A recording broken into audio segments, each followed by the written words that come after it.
Good evening, everyone. Sponge Daddy Hawk here, coming at you from the Hawks area, counting my blessings and naming them one by one. This is my first video in a few days. I apologize for that, but many of you all may know, some of you don't. I have bipolar disorder, and I have not quite been in the right frame of mind. Any of you that follow my posts can tell that sometimes I kind of lose it, and it just doesn't work. But I will somehow do 365 videos, one for every day of the year. And what I do in this series, if you haven't seen it before, is I give thanks for the good things in my life. I have several health problems. I've been told that, my time is running out and all that. I can't work. I'm usually bedridden. But rather than dwell on all that and think about that, I try to think about the good things in life. I wasted too much time thinking about the bad. So I try to think about the good and focus on that. And therefore, today, the thing that I am most grateful for, is the lady sitting next to me.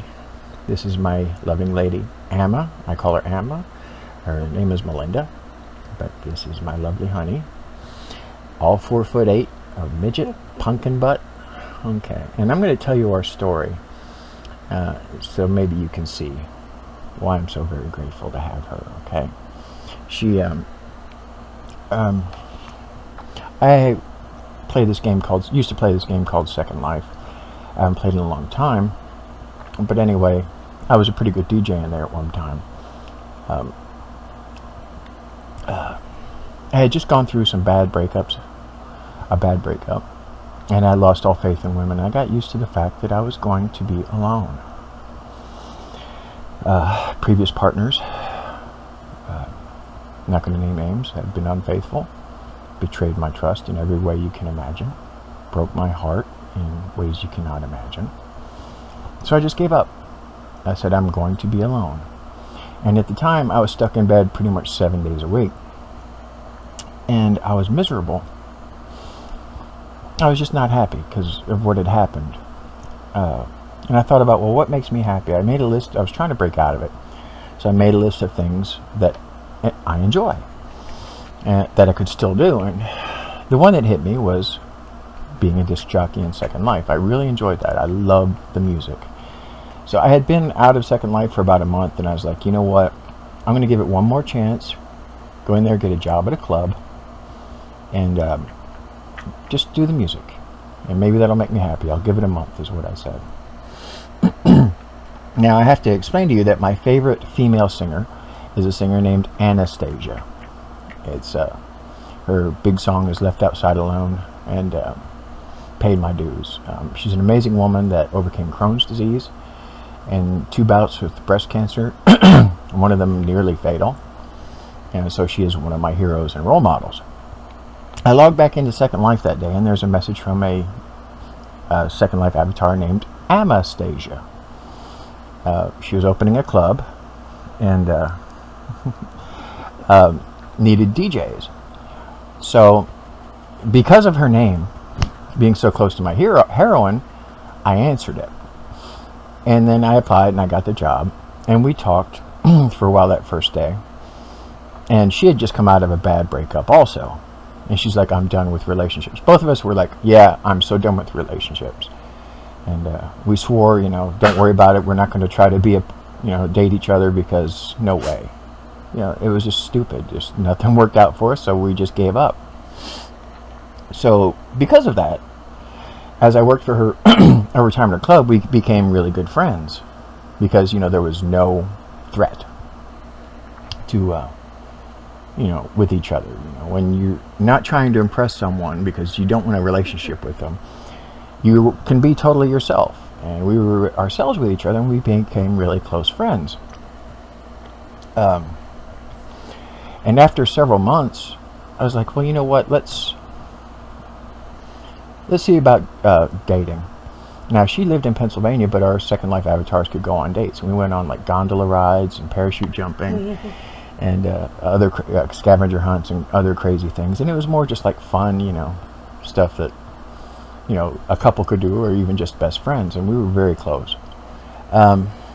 She also had a job besides her club in Second Life. She DJ'd at a ballroom that played ballroom music mostly. And they had a theme party coming up called, was it Disney Prince and Princesses? Mm-hmm. And she told me she was going to go as Belle from Beauty and the Beast. And I was like, well, okay, I'll just go as the Beast then. And we looked, excuse me, at Second Life you can buy different skins and covers for your avatar. And the only Beast avatar they had at the time looked like almost like Tasmanian Devil cartoon quality. It was just really awful. So anyway, the day of the event, I had this idea, and I told her, hey, don't come over to my castle right now. I'm working on something.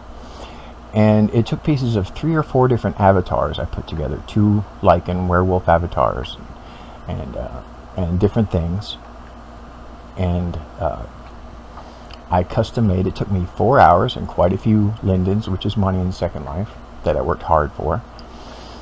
But I spent 4 hours putting this Beast outfit together, and I finally let her see it, and that it dawned on me, why did I just spend 4 hours on an outfit? You know, it's just basically to go dance with her for 2 hours at a ballroom while she's playing music. And I thought,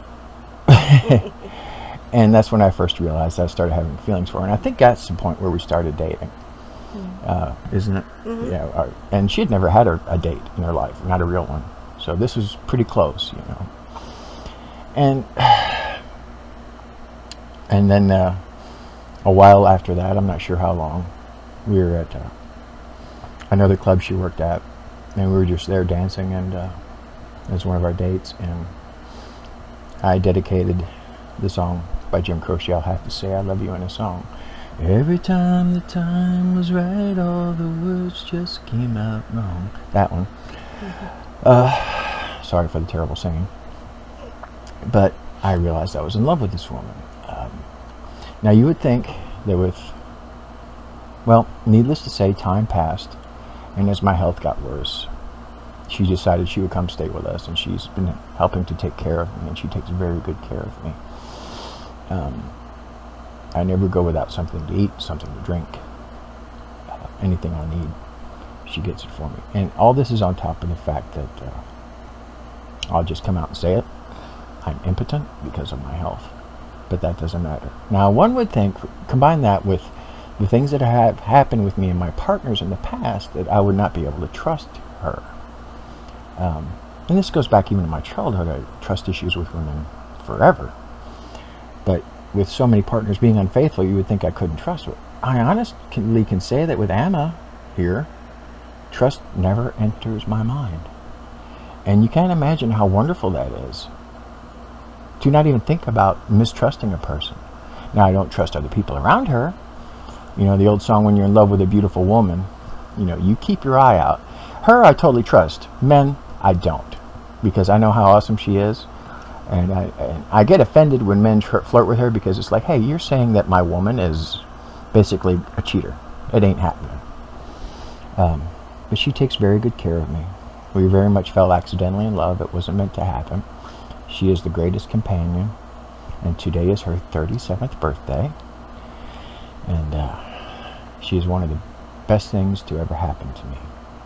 I can truly say that as far as in a relationship, I've never felt so comfortable and so able to trust somebody.